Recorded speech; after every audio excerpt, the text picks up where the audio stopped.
everybody, welcome back. Today I'm going to do a step-by-step on how to get started homeschooling. Most homeschoolers on YouTube will tell you to look at the laws of your state you're in. That's a good starting point, but actually the first step you need to do is to make sure that your husband or significant other is on board. And this also applies if you're divorced. The divorced parent also needs to be in agreement with homeschooling. A lot of times, especially in divorced parents, it seems like one will not allow the other to homeschool, not because they think that homeschooling is bad, but because they just don't want the other parent to have any kind of happiness in their life. So divorce is messy, so you need to make sure that you are on the same page with whoever else parents your child. The second step is looking at the laws for your state. If you go to hslda.org, I believe it stands for the Homeschooling Legal Defense Association, but basically they have kind of an overview of each law for each state. So it gives you a good starting point, and they have links to the actual laws so you don't miss anything. Now for finding curriculum, the best way to narrow it down is to choose whether you want to go the religious route or the secular route. That will cut out probably more than half if it's religious, but it'll cut out a lot of curriculum that you don't even want to look at. And then after you have made that divide, then you can go and look at the methods. And don't feel like you have to only do classical or only do Charlotte Mason or only do Montessori. You can pick and choose whatever looks good, whatever you think your kid will have fun with and work for them. Don't feel confined by the labels of it. The Kathy Duffy website, I'll link it. The Kathy Duffy website has tons of reviews, of in-depth reviews of curriculum. It's a really good place to start. Facebook groups are a wonderful place to start. This channel has a lot of flip-throughs of different things. You can see the inside of curriculum.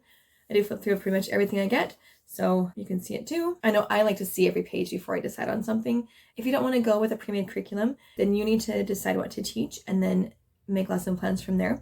I like this book a lot, Well Trained Mind. It shows you what to do for each grade and what to cover. But if you don't want to go classical, there's also Home Learning Year by Year. This book is fabulous, and it tells you what to cover for each grade, and then it has resources like books and things like that that go with each of the things she's talking about covering. So for foreign language, you have Dinolingo, Mango, Little Pim, just like some resources to start you on your journey. Now, extracurricular, you might want to have that so your child can make friends and develop talents and things like that. This could be anything from sports clubs to a wood carving class with senior members of your community to the YMCA or online extracurricular activities through something like OutSchool or Udemy, things like that. You could also join a co-op if you wanted to. I don't love co-ops. It really drains me to be there all day long with other people's kids. I'm sure your kids are great though. But I've tried co-ops. I don't love them. But a lot of people do. So that might be something to look at as well. Once you have all your curriculars and extracurriculars all set up, you're going to want to figure out a schedule. Now, some people like to start early in the morning. Some people like to sleep in till 10 every day and start. Some people homeschool at night. You just do what works best for your family. And what works best now may change in a few months, and that's okay. I personally like to prep for the whole year and plan everything out for each subject and then just look at that. I'll link a video here of how I plan for the year. Basically, in a nutshell, what I like to do is go through everything that's not a set curriculum. For example, I don't plan math out, but other things like art and all that stuff. And I put it in a notebook, and then all the lessons written out and how I want to divide the book up. And then on Sundays when I plan, I could just flip there, look at it, grab what I want, stick it in there. All the work's done for me in the beginning of the year. So it makes it really easy for planning on Sundays. You also may want to decide what you will do if your child refuses to do school. We've all been there. Don't feel like you're a failure. This happens in homeschooling. I usually have my kids do extra chores. Sometimes I threaten them to do double the school, which I don't like to do that very often because school's not a punishment, but that usually makes them straighten up. You can make them finish the work on weekends. You could switch to the favorite subjects and do those that day if it's going to be a bad day where nothing's going to get done. For example, if your child snuck the laptop into their room and watched cartoons all night and then they're super cranky. Oh, is that just my kids? Anyway, you might want to figure out a plan for horrible days. So this could be having a backup plan of things like documentaries that go along with things you're studying or things your kids are interested in, a list of educational TV shows you could watch, outings you could do like a park or go to the local pool, the library.